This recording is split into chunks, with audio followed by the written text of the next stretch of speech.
შეიძლება შენი უფროსი ამ ცუთას გიყურებს. თუნდაც სახლიდან მუშაობდე. როგორც კი შენი ლეპტოპი კომპანიის ქსელს დაუკავშირდება, ფაქტობრივად მენეჯმენტს იწვევს შენს სახლში, რომ სკამი მოიჩოჩოს და შენზე იჯაშუშოს.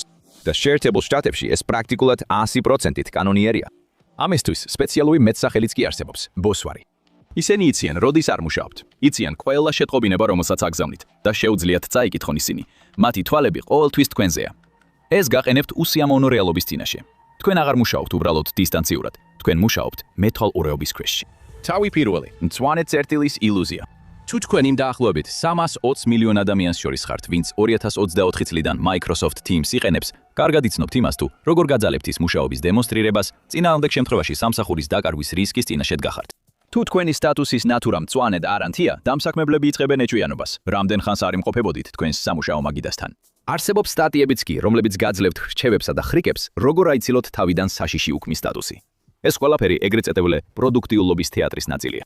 ამ ეტაპზე ეს უკვე მთლიანად დამოუკიდებელ ინდუსტრიად იქცა, მხოლოდ იმისთვის, რომ ის პატარა მწვანე Teams-ის ნატურა ანთებული იყოს.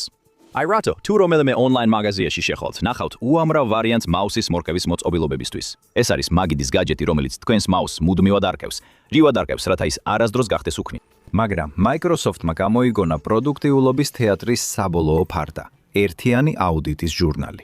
ამ სამმა სიტყვამ შეიძლება უმუშევართა რიგში გაგიშვათ. მენეჯმენტისთვის Microsoft Teams-ისა და მისი უნიკალური ინტეგრაცია Microsoft 365-ის ეკოსისტემაში ერთ-ერთი ყველაზე დიდი უპირატესობაა. ძალიან ძლიერი ანალიტიკა თქვენი აპლიკაციებთან ურთიერთმედების ტელის ტელემეტრიაზე. ეს სიტყვა წარმოუდგენლად მნიშვნელოვანია იმისთვის, რომ ყველაფერი სწორად გაიგოთ. IBM მას ასე განსაზღვრავს. ციტატა: მონაცემებისა და გაზომვების ავტომატური შეგროვება და გადაცემა დისტანციური ან დაშორებული წყაროებიდან ცენტრალურ სისტემაში მონიტორინგის, ანალიზისა და რესურსების ოპტიმიზაციისთვის. და სწორედ ამას შესაძლებელს ხდის ერთიანი აუდიტის ჟურნალი. თქვენი საერთო სტატუსი და ის მოძრაობს თუ არა თქვენი მაუსი უსარგებლო მეტრიკაა. ეხლა უფროსებს შეეძლებათ მიიღონ ცენტრალიზებული მონაცემების პროფილი, რომელიც აჩვენებს, რომელი აპლიკაციებით სარგებლობდით 365-ის პაკეტში და რამდენად ხშირად. ისინი გაიგებენ, ჩართული გაქვთ თუ არა კამერა შეხვედრებზე, რა შეტყობინებებს აგზავნით და როგორ ხარჯავთ სამუშაო დროს. Teams-ის წყალობით, ახლა მათ შეუძლიათ ერთი ღილაკის დაჭერით გაიგონ ეს ყველაფერი, მიუხედავად იმისა, რა ფერისაა თქვენი სტატუსის პატარა ნატურა. მაგრამ ეს არც კი არის იმდენად ბოროტული, როგორც ის სხვა რამ, რასაც ტექნოლოგია თქვენს უფროსებს აძლევს საშუალებას გააკეთონ. ზუსტად იცოდნენ, სად მუშაობთ ნებისმიერ მომენტში. თითქოს თქვენს ლეპტოპში ან ტელეფონში თვალთვალის ჩიპი ჩაგიდეს. თავი მეორე, ოფისის ჯაშუში. Microsoft Teams-ის ერთ-ერთი უახლესი ფუნქცია ფაქტობრივად საშუალებას აძლევს თქვენს უფროს და ყველა თქვენს კოლეგას, ვინც იმავე სამუშაო Wi-Fi ქსელს იტენებს, თვალ ორი გადევნონ. ეს უბრალოდ შიშის დათესვა ან გადაჭარბება არის. არ არის. ეს რეალურია. Microsoft-მა კომენტარის გაკეთებაზე უარი თქვა ინტერვიუებში, მაგრამ აპლიკაცია ავტომატურად დაადგენს თქვენს მდებარეობას, როცა კომპანიის Wi-Fi-ს დაუკავშირდებით. ეს ინფორმაცია მარტივად ხელმისაწვდომი იქნება არა მხოლოდ სერვერის ადმინისტრატორებისთვის, არამედ თქვენი თანამშრომლებისთვისაც. ამ ახალი ფუნქციის ერთ-ერთი მთავარი ასე მაგრამ ნებისმიერი ვინც გუშინ არ დაბადებულა, გეტყვით რატომ ვერ უძლებს ეს მიზეზი კრიტიკას. თუ გსურთ კოლეგასთან ერთად პროექტზე მუშაობა, შეგიძლიათ უბრალოდ შეტყობინება გაუგზავნოთ. ერთადერთი ადამიანები, ვისაც სარგებელი მოუტანს იმის ცოდნა, სად იმყოფებიან მათი ყველა თანამშრომელი ნებისმიერ დროს, როცა ისინი კომპანიის Wi-Fi-სთან არიან დაკავშირებულნი, არიან თქვენი მენეჯერები. ისინი შეძლებენ დაინახონ, წარმოადგენთ თუ არა პოტენციური მოგების წყაროს, თუ მიუღებელ ხარხარც. თქვენზე უზარმაზარი მონაცემების შეგროვება მათთვის ის გზა, რომლებსაც გონიათ, ასე შეძლებენ განსხვავების გარჩევას უშუალოდ ჩარევის გარეშე. მნიშვნელოვანია გახსოვდეთ, რომ თქვენი სამუშაო სისტემის ადმინისტრატორებმა უნდა გადაწყვიტონ, ჩართონ თუ არა ეს ფუნქცია. თუ ჩართავენ, თქვენ შტატში შესაძლოა კანონით შეიძლება მხოლოდ შეტყობინების მოცემა იყოს საჭირო. მაგრამ გაითვალისწინეთ, ეს ყოველთვის ესე მარტივი არ არის. შესაძლოა ეს პირობა დიდი მომხმარებლის შეთანხმებაში დამალონ და უბრალოდ ელოდონ, რომ დააწკაპუნებთ ვეთანხმების საუკითხავად. ან შეიძლება კომფორტის დაპირებით სადონ ამის შემოგასარება, გითხრან რომ აღარასდროს დაგჭირდებათ სამუშაო ადგილის ხელით დაყენება. ერთადერთი დრო, როცა ამაზე გავლენა გექნებათ, ისაა, სანამ საერთოდ ხელს მოაძებთ თქვენი კონფიდენციალურობის უფლებაზე უარის თქმას. მესამე თავი, კლავიშების მახე. შეიძლება იფიქროთ ამ ორ შემთხვევაზე დაყრდნობით, რომ თუ თქვენ სამუშაო ადგილზე Microsoft Teams არ იყენებენ, უსაფრთხოდ ხართ. შეცდებით. ტექნიკური თანამშრომელთა მეთვალყურეობა აყვავებული ინდუსტრია. AI-ის გამოჩენითა და პროგრამული უზრუნველყოფის ბუმის არასდროს შენელების ფონზე, ჯაშუშობის ინსტრუმენტებს ყოველდღე ახალი მეთოდები ემატება. მაგალითად, ავიღოთ კლავიშების ჩაწერა. ეს რაღაცით კიდევ უფრო მეტად იჭრება პირად სივრცეში და უფრო შემზარავია ვიდრე სხვა ვარიანტები. და მსხვილი ტექნოლოგიური კომპანიები, როგორიცაა Meta, ამას უკვე აკეთებენ. 2026 წლის აპრილის ბოლოდან Meta-მ ყველა თანამშრომლის მოწყობილობაზე დააკენა პროგრამული უზრუნველყოფა, რომელიც აკონტროლებს თითოეულ კლავიშზე დაჭერას, თითოეულ დაწკაპუნებას და თაგვის მოძრაობასაც კი. თითქოს იმისთვის, რომ მათი AI მოდელები ამ ამოცანების დამოუკიდებლად შესრულებას ისწავლონ. ამ დისტოპიურ ტექნოლოგიას ეწოდება Model Capability Initiative, ანუ MCI. და ის საშინელია თანამშრომლებისთვის ორი სხვადასხვა მიზეზის გამო. პირველ რიგში ის პირდაპირ აკვირდება ყველაფერს, რასაც მუშაობისას აკლიკებ და წერს და ამ ინფორმაციას ინახავს. თუ გამოიტენებ გარკვეულ ტერმინებს, რომლებიც შეიძლება სისტემაში აღინიშნოს, მაგალითად, ხელფასის მომატება ან პროპკავშირი ჩატებში, რომლებიც გულუბრყელოდ გონია პირადი, შეიძლება უცებ აღმოაჩინო, რომ უფროსი ბევრად უფრო ყურადღებით გიყურებს. მაგრამ კიდევ უფრო უარესია ის, რომ თუ შენი კომპანია ესეთ პროგრამას იხენებს, ეს ნიშნავს, რომ შენსივე შემცვლელს სამუშაო ადგილზე უფასოდ წურთმი. შენთვის ეს შენი საარსებო წყაროს და შესაძლოა მთელი შენი ინდუსტრიის განადგურებაა. მენეჯმენტისთვის კი ისინი ამას შეიძლება აქცევენ მონაცემებზე დაფუძნებულ ხარჯების შემცირებად აქციონერებისთვის. მეოთხე თავი, ხელოვნური ინტელექტის რისკის ქულა. როგორც ჩანს, ოფისში აღარაფერი დარჩა ხელშეუხებელი, მათ შორის შენი ელფოსტა და ბრაუზერის ისტორია. თუ სამსახურის კომპიუტერს, სერვერს ან თუნდაც სამსახურის ელფოსტის მისამართს იყენებ, ეს ყველაფერი შენი საკუთრება არ არის.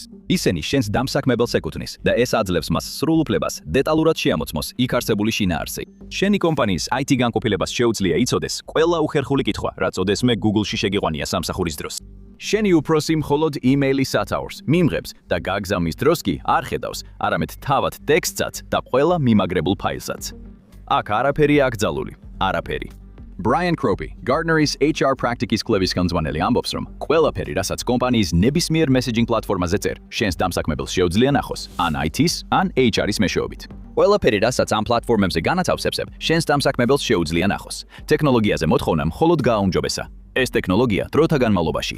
ესეთი სერვისები, როგორიცაა SentryPC, Work Examiner და iMonitor Soft-ი, ყველა ამაყობს მათი ფუნქციონალის ერთ კონკრეტულ ასპექტზე. თუ მათი სისტემა აღმოაჩენს მიუღებელ თანამშრომლის ქცევას და ამ ქცევის პარამეტრებს, რა თქმა უნდა, დამსაქმებელი ირჩევს, ისინი ფარულად გადაიღებენ ეკრანის სურათს იმ მომენტში, რომელსაც დამრღვევად მიიჩნევენ, რათა დამსაქმებელს მტკიცებულებად დარჩესჩეს. წარმოიდგინე ეს. სწრაფად ბეჭდავდა სრულიად უდანაშაულო სიტყვა, რომელსაც წერდი, ეხლა შეურაცხყოფელად ჩანს, რადგან არასწორ ღილაკს დააჭირე. ეს უკვე უბრალოდ გაუგებრობა აღარ არის. თუ შენი შეცდომით აკრეფილი სიტყვა, საიდუმლო, შიდა სიაშია, მიუღებელი სიტყვების ან ფრაზების, ეკრანის სურათი უკვე გადაღებულია და პირდაპირ შენს უფროსთან არის გაგზავნილი, რათა დაგადანაშაულონ. თუ შენს უფროს უკვე ეძებდა საბაბს, რომ როგორმე გაგიშვას, ხელოვნური ინტელექტის პროგრამამ ახლა მას ვერცხლის ტყვია მისცა და სამიზნეც შუბლზე დაგიხადა. და ეს მაინც nowhere ახლოს არ არის იმასთან, თუ როგორ შეუძლიათ შენს უფროსებს შეიჭრან შენს პირად ცხოვრებაში, თუ მათ გამოწერა აქვთ შეძენილი ვარიატოს cerebral security-ზე. ეს ერთ-ერთი ყველაზე მაღალი დონის თანამშრომელთა თვალთვალის პროგრამაა ბაზარზე. მათ კიდევ უფრო შორს წაიღეს ეკრანის გადაღების დარღვევა თავიანთი დროის კაფსულის ფუნქციით. თუ პროგრამას ექნება მიზეზი, იფიქროს, რომ არღვევ კომპანიის ქცევის კოდექს, ის შენს ეკრანზე უწყვეტ ვიდეო ჩანაწერს გააკეთებს. AI-ის ინტეგრაციის წყალობით, ვერიატო და ასობით, თუ არა ათასობით მსგავსი კომპანია არა მხოლოდ იყენებს ამ ჩანაწერებს მასიური მონაცემთა პაკეტების შესაგროვებლად, არამედ თითოეულ თანამშრომელზე პროფილსაც ქმნის. მათი პროფილი იქნება იმ ნიმუშების შედეგი, რომელსაც პროგრამა ამოიცნობს, როცა შენზე თვალთვალს აწარმოებს. დრეში რამდენ ფაილს იწედ და თვითთავ. რამდენ დროს ატარებ თითოეულ სამუშაო აპლიკაციასთან ურთიერთობაში? როგორ წერ შეტყობინებებს? რამდენ შეტყობინებას აგზავნი? ამ ყველაფრის მიზანია ქცევის ანალიტიკა, რაც მათ საშუალებას აძლევს გამოავლინონ ანომალიები შენს ქცევაში. სხვა სიტყვებით რომ ვთქვათ, თუ დაიწყებ მოქმედებას იმ ნიმუშის მიღმა, რომელსაც პროგრამა შენთვის პროგნოზირებს, ის შეგნიშნავს როგორც უცნაურად მოქცეულს და აცნობებს შენს რომ შენს უფროსს რომ რაღაც არასწორად არის. მხოლოდ იმიტომ, რომ ერთ სამუშაო დღეს უფრო მეტი ფაილი ჩამოტვირთე, ან მეტი ელფოსტა გაგზავნე, უცებ ხარ გამადიდებელი შუშის ქვეშ. ჩვენ ყველამ ვიცით, რამდენად ხშირად უშვებს შეცდომებს ხელოვნური ინტელექტი, ან განიცდის ჰალუცინაციებს, მაგრამ იცის ეს შენმა მენეჯერმა. თუ ის ყიდულობს ამ სერვისებიდან ერთ-ერთს, დიდი ალბათობით ენდობა მას. და თუ შემთხვევით გამოგაცხადებს კომპანიის პრობლემურ თანამშრომლად, შენი სიტყვაა იმ სერვისის წინააღმდეგ, რომელსაც შენი უფროსი ფულს უხდის. ისინი იყენებენ ყველა მონაცემს, რომელსაც აგროვებენ, რათა თითოეულ თანამშრომელზე შეადგინონ რისკის ქულა. ეს აფასებს იმის ალბათობას, რომ შენ კომპანიისთვის უსაფრთხოების საფრთხე გახდები და ეს ყველაფერი სიმართლეა. Weriatos საკუთარი სარეკლამო მასალები ამაყობს იმით, რომ პროგრამა ნაგულისმევად ფარულ რეჟიმში მუშაობს, რაც ნიშნავს, რომ მომხმარებლებს არც კი ეცოდინებათ, რომ მათ უთვალთვალებენ. ეს გავს უხილავ ადამიანს, რომელიც ახლა შენს უკან დგას და ზურგს უკან გიყურებს. მაშინაც კი თუ რაიმე დარღვევას ვერ აღმოაჩენს, უბრალოდ ყოველ 30 წამში ერთხელ შენს მოწყობილობაზე ეკრანის სურათს გადაიღებს. მეხუთე თავი. ციფრული პანოპტიკონი. დაკვირვების შიში მორჩილებას აჩენს.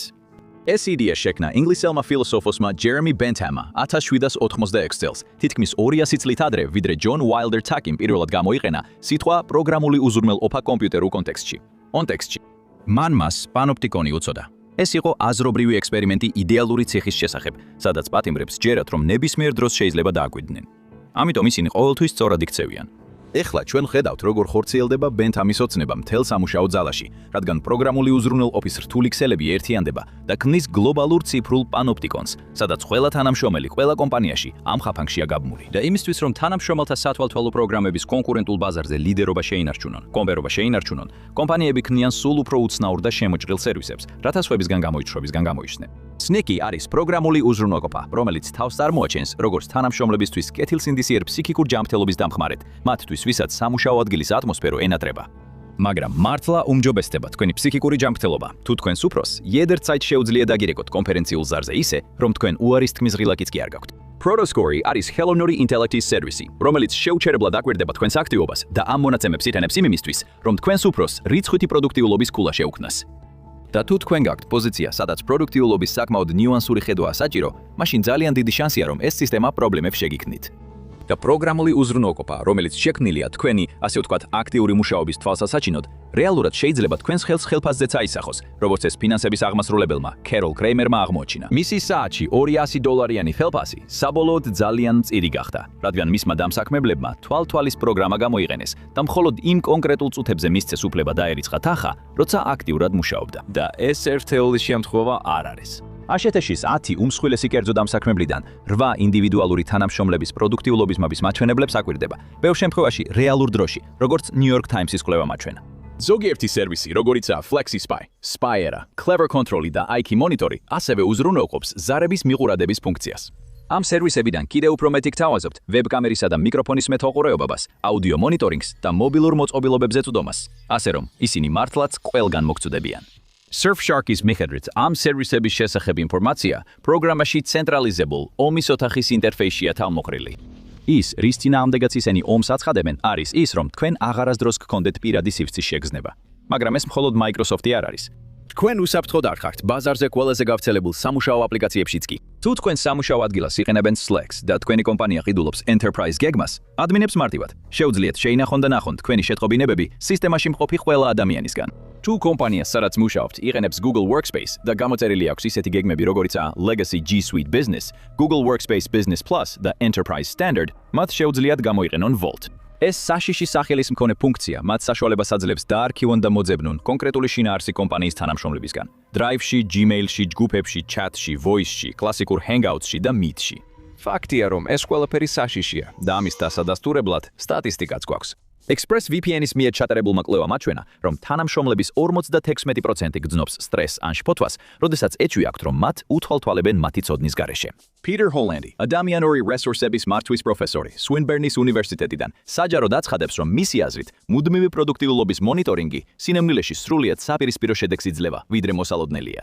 Boswell-ის თემაზე მიცემულ ინტერვიუში მან თქვა: კვლევები აჩვენებს, რომ რაც უფრო მეტად აკვირდებით და უთვალთვალებთ ადამიანებს, მით უფრო ნაკლებად პროდუქტიულები ხდებიან ისინი. ადამიანები იმაზეც საუბრობდნენ, რომ მათ ჩაგრავდნენ. მაგრამ მიუხედავად ამისა, ბაზრის ძალების სულ უფრო მეტად აიძულებს მენეჯმენტს, რომ აგრესიულად მონაცემებზე დაფუძნებული მიდგომა გამოიყენონ ბიზნესის მართვაში. შედეგი, ისინი ვეღარ ახედავენ დღეს. ხარჯების შემცირების სურვილში ისინი ყველა ხეს ჭრიან. მეექვსე თავი, ოფისის რევოლუცია. თავდაცვის პირველი ხაზი, ყოველთვის იქნება თქვენი კანონიერი უფლება. დათანხმდეთ ასეთ თვალთვალს. შეამოწმეთ ყველა სამუშაო კონტრაქტი, რომელსაც ხელი მოაწერეთ სამსახურში შესვლისას, შეიცავს თუ არა პუნქტებს, სადაც თქვენი თანხმებით სამუშაო ადგილას ციფრულ მონიტორინგს. ეს არის ტაქტიკა, რომელსაც დამსაქმებლები ეყრდნობიან. იყენებენ ბუნდოვან და ფრთხილად ფორმულირებულ პოლიტიკებს, რათა თქვენ სრულად ვერ გააცნობიეროთ, რამდენად არღვევენ ისინი თქვენს პირად ცხოვრებას. მაგრამ ყოველთვის შეგიძლიათ შეამოწმოთ თქვენი კომპიუტერი. Control-Alt-Delete-ის ან Control-Shift-Escape-ის დაჭერით, შეგიძლიათ გახსნათ თქვენი კომპიუტერის ამოცანების მენეჯერი. ეს ფაქტობრივად ნიშნავს, რომ გახსნათ კომპიუტერის კაპოტი და ნახოთ რა პროგრამები მუშაობს ამჟამად. თუ შეამჩნევთ რომელიმე იმ აპლიკაციას, რომელიც ვახსენეთ, ან სხვა უცნობ პროგრამას, შეიძლება სწორედ ახლა იპოვეთ მტკიცებულება იმისა, რომ თქვენი უფროსი ჩუმად გაკვირდებათ. თუ იყენებთ Windows მოწყობილობას, შეგიძლიათ გამოიყენოთ MS-DOS-ის ბრძანების ხაზი, რაც ნიშნავს, რომ უნდა დააჭიროთ Windows და Rs ერთად, შემდეგ კი ძიების ველში აკრიფოთ CMD. იქედან შეგიძლიათ მოძებნოთ task list და ნახოთ იგივე ინფორმაცია ყველა პროგრამაზე, რომელიც ამჟამად მუშაობს. კიდევ ერთი ვარიანტია Excel-ის ტრაფიკის ანალიზი სამუშაო საათებში მოულოდნელი მატების შემთხვევაში. თუმცა ეს მეთოდი ცოტა უფრო არაზუსტია. ამ მატებებს შეიძლება რამდენიმე ახსნა ჰქონდეს და მხოლოდ მონაცემებით ვერ მიიღებთ სრულ სიზუსტეს. თუ ასე ფიქრობდით, მაშინ ზუსტად იმავე ხრიგზე წამოეგებოდით, რასაც ეს ძვირადღირებული პროგრამული სერვისები თქვენს უფროს უკეთებენ. იმისთვის, რომ თავი დაიცვათ ნებისმიერი სათვალთვალო პროგრამისგან, მნიშვნელოვანია მონაცემების ჰიგიენის დაცვაც. ეს ნიშნავს, რომ სამუშაო მეგობრების ჯგუფური ჩატები ოფიციალურ სერვერებზე არ უნდა გქონდეთ და ამისთვის ცალკე მოწყობილობები გამოიყენოთ. უსაფრთხო წესია, დაიმახსოვროთ. არასდროს თქვათ ან გააკეთოთ არაფერი სამუშაო მოწყობილობაზე ან სამუშაო Excel-ში, რაც არ გინდათ, რომ თქვენს უფროს მაშინვე დაენახოს. ზოგჯერ სერვისები, რომელსაც თქვენი უფროსი იყენებს, ისეთივე ფარული არ იქნება, როგორც ზოგიერთი პრემიუმ პაკეტი. ბიჯინგ ყველას არ შეუძლია დაიცვას ყველა თანამშრომლის რისკ ფაქტორი. თუ თქვენს ბრაუზერში გამოჩნდება შეტყობინება, რომ ის იმართება თქვენი ორგანიზაციის მიერ, მაშინ არ გააკეთოთ არანაირი პირდაპირ სამუშაოსთვის შეუფერებელი ძიება და მოეპყარით მას ჯანსაღი ეჭვით. თუ თქვენი უფროსი გთხოვთ, რომ სამუშაოდ კონკრეტულ VPN-ს დაუკავშირდეთ, ეს შეიძლება იყოს ისეთი, რომელიც ადმინისტრატორებს საშუალებას აძლევს დაათვალიერონ თქვენი ტრაფიკი. და რა თქმა უნდა, თუ არ გაწუხებთ ცოტა უფრო კონფრონტაციული ყოფნა, ყოველთვის შეგიძლიათ იყიდოთ და ჩამოტვირთოთ Sando Anti-Spyware პროგრამა. და თუნდაც თქვენი უფროსი ამის გამო შეგეწინააღმდეგოთ რამდეგოთ, მაინც გეცოდინებათ, რომ მორალურად მართალი ხართ. სამუშაო ადგილი ერთადერთი ადგილი არ არის, სადაც დაძაბულობა იზრდება. კომპანიები შეიძლება თანამშრომლებს უფრო ყურადღებით აკვირდებოდნენ ვიდრე ოდესმე, მაგრამ იმ ტექნოლოგიური გიგანტები, რომლებიც ამ სისტემებს ქმნიან, ერთმანეთსაც ეწინააღმდეგებიან. და ყველაზე დიდი განხეთქილება შეიძლება თავად ხელოვნური ინტელექტის ინდუსტრიაში ხდება. გაიგეთ, ნამდვილი ამბავი, მასიურ Microsoft-ის განქორწინებაში, რომელიც სამუდამოდ გააკოტრებს OpenAI-ს და ChatGPT-ს. ან უყურეთ ამას მის ნაცვლად.